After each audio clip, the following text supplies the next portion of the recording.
มีค่าลางานเมื่อบ้านปากเสคราวนั้นนัดวันกลับมาที่ว่าวอุบลคนคอยสัญญาสิเป็นบ้าทำใจกระดนพ่อได้ที่ผูกหัวใจเอาไว้ด้วยกันสาวลาวข้ามมาทำงานที่ร้านอาหารได้เคียงไกลคือไว้แทนไปแล้วบอกเห็นบ่โทรบ่ไลน์คิดหัวตัวหาเป็นตาเหลือใจจะให้ผู้ใดต่อมาคือดอกจำปายืนรอก็รู้ว่ากลงเวรที่ด่านต่อมอช่องเมฆจนตำรวจต่อมอเนมนาเป็นจังไงโนสาวลาวเจ้าจังบ่มาหรือบ่าวลาวใต้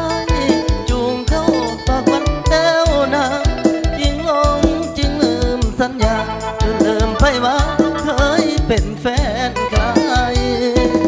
สาวลาวใต้ปิดปากหัวใจของอายแท้เด้คิดทอดผู้สาวปากเสียเหตุจังไหนเด้สิลืมได้ให้เราเตรียมที่เปิดAECติดต่อกันง่ายแต่เป็นอย่างสัญญาณหัวใจผู้สาวลาวใต้จะให้อายรอ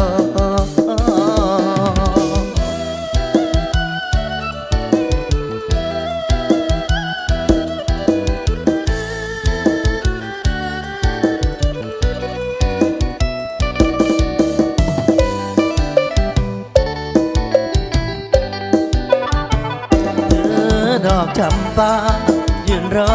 ก็รู้ว่ากลงเวรที่ด่านต่อมอช่องเมฆจนตำรวจต่อมอเนมนา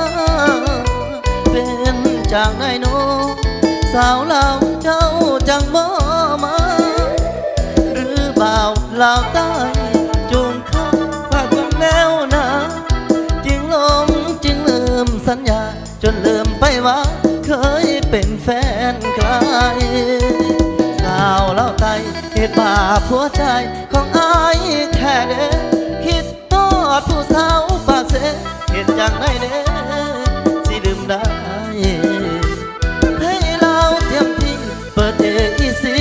ติดต่อกันง่ายแต่เป็นอย่างสัญญาณหัวใจผู้สาวเล่าไต